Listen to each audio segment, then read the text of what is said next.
Hello everyone, अगर आप CA foundation नवंबर 19 के एग्ज़ाम देने जा रहे हैं तो ये वीडियो आपके लिए बहुत इंपॉर्टेंट है। बड़े ध्यान से आप सारी बातें मेरी सुनिएगा। देखिए, आपका हैंगओवर जो है, अब की बोर्ड ख़त्म हो गए हैं, वो उतर जाना चाहिए और आपको तरीके से बहुत लग जाना चाहिए, क्योंकि कहीं ना कहीं हर बीते दिन के साथ वक्त जो है वो कम होता जा रहा है, अगर अभी तक आपने अपनी तैयारी करना शुरू नहीं की है तो। देखिए, सीए फाउंडेशन अनडाउटेडली आसान है, पर इसका मतलब ये नहीं है कि आपको उसके लिए पढ़ाई नहीं करनी। ये नहीं है कि आप एंड मोमेंट पे पढ़ेंगे और पास हो जाएंगे। एक कंसिस्टेंसी, टाइम बाउंड और रेगुलर एनालिसिस, ये तीन चीज़ें बहुत ज़रूरी हैं ताकि आप अपने एग्ज़ाम को विद श्योर शॉट सक्सेस निकाल पाएँ। इसको इतना लाइटली भी मत लीजिए कि एंड मोमेंट पे सारी चीज़ें हम कर लेंगे। It's not like 12th boards. आप कॉमर्स का सबसे जो मुश्किल कोर्स माना जाता है उसका एंट्रेंस एग्ज़ाम देने जा रहे हैं, इस बात का भी आपको ध्यान रखना पड़ेगा। मैं आपको यहाँ डरा नहीं रहा हूँ, मैं सिर्फ आपको ये कह रहा हूँ कि प्लीज़ एक डिसिप्लिन मेंटेन करने की हमें ज़रूरत है। देखिए, कुछ बातें आज मैं आपको बताऊंगा जो नवंबर 19 बच्चों को ध्यान रखनी चाहिए। सबसे पहली चीज़ है वो है कंसिस्टेंसी। रेगुलर कंसिस्टेंसी बहुत ज़्यादा ज़रूरी है। ये नहीं है कि आपने 2 दिन पढ़ाई की, तीसरे दिन छोड़ दिया, चौथे दिन पढ़ाई करी, पाँचवें दिन छोड़ दिया।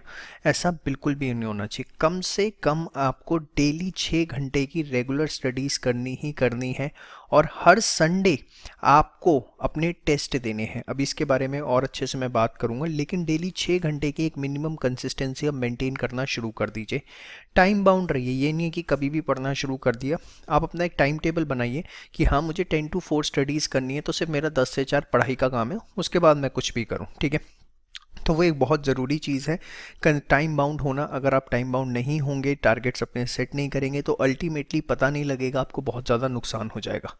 एनालिसिस आपको अपना रेगुलर करना है। वो कैसे करना है उसी के बारे में बता दूं। हर संडे टेस्ट जरूर देने हैं। जब आप देखेंगे, आप हमारा कोर्स लेंगे तो उसके अंदर हर चैप्टर के नीचे हमने आपको टेस्ट प्रोवाइड किए हुए हैं विद सॉल्यूशन। तो आप उस टेस्ट पेपर को सॉल्व करिए और फिर सॉल्यूशंस के साथ उसे क्रॉस चेक करिए कि आपके कितने मार्क्स आते हैं। आपको यही करना है। हर हफ्ते आपने जितना भी कंटेंट कवर अप किया उसका संडे को टेस्ट देना है। फिर मंडे टू सैटरडे आपने जितना कंटेंट कवर अप किया उसका आपको संडे को टेस्ट देना है। ये रेगुलर एनालिसिस बहुत ज़्यादा ज़रूरी है टू चेकआउट कि हम कितने पानी के अंदर हैं, देसी भाषा में। पढ़ाई करते हुए आपको सिर्फ आईसीआई मॉड्यूल रेफर करना है। सबसे पहले जो फर्स्ट प्रायोरिटी होगी, हमें सिर्फ आईसीआई मॉड्यूल के जो क्वेश्चंस हैं, जो हमें आईसीआई की बुक मिली है, उसके क्वेश्चंस करने हैं।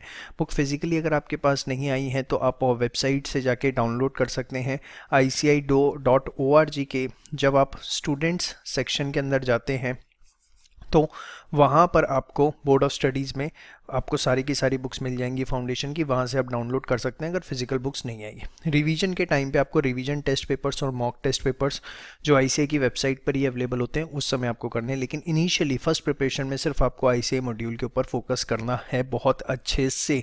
जो चैप्टर आप कर रहे हो उसके आईसीआई मॉड्यूल के सारे क्वेश्चन करने हैं। आईसीआई मॉड्यूल के सारे क्वेश्चन करने के बाद आपको उसका अगर जो भी संडे आएगा उसको टेस्ट देके सॉल्यूशन से क्रॉस वेरीफाई करना है, तभी उस चैप्टर पे आपकी स्टैंप लगेगी।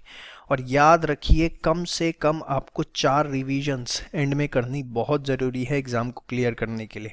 आप ये समझ लीजिए, मैं आपको मोटा मोटा अंदाज़ा सिर्फ इसी चीज़ से दे दूं कि जितना आप 12th बोर्ड्स का सिलेबस करके आए हो पूरे एक साल के अंदर, जितना आप एक साल के अंदर 12th बोर्ड्स का सिलेबस करके आए हो, उससे मल्टीप्लाई बाय 2.5 टाइम्स, 2.5 गुना ज़्यादा सिलेबस आपको करना है, और वो भी 6 महीने के अंदर विद रिवीजन करना है।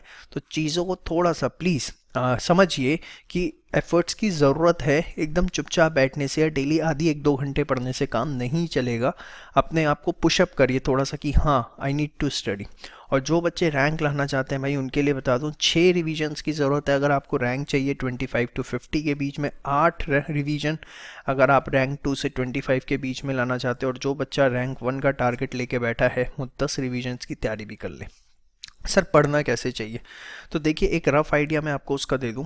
मोटा मोटा अगर आप पढ़ाई कर रहे हैं तो अकाउंट्स कंप्लीट करने में 150 आवर्स, लॉ में 150 आवर्स, मैथ्स में और 150 आवर्स, इको बीसी के में 100 आवर्स, ये टोटल टाइम मोटा मोटा लगता है, ठीक है, एक एवरेज स्टूडेंट के पॉइंट ऑफ व्यू से।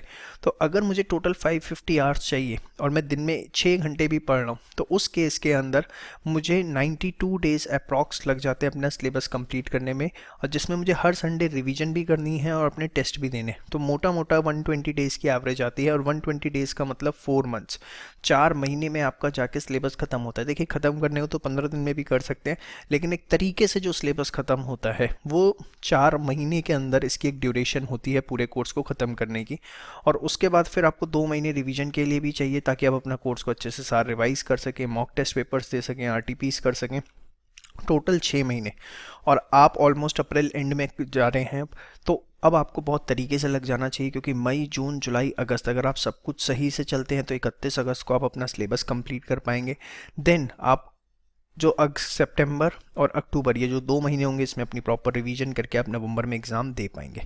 वीडियो लेक्चर्स का हमारा 2700 का कोर्स है, जिसमें आपको 100% सारे सब्जेक्ट के जो भी लेक्चर्स हैं वो आपको प्रोवाइड किए जाएंगे, और उसके अंदर मॉक टेस्ट पेपर्स भी हैं, टेस्ट पेपर्स भी हैं, सब कुछ उसके अंदर इंक्लूडेड है। डाउट सेक्शन है जहां आप जाके अपने डाउट्स पूछ सकते हैं। उसके अलावा आपको कुछ करने की ज़रूरत नहीं है, सिर्फ 2700 रुपीज़ में आप उसको बाय करके अपनी पढ़ाई जो है वो शुरू कर सकते हैं।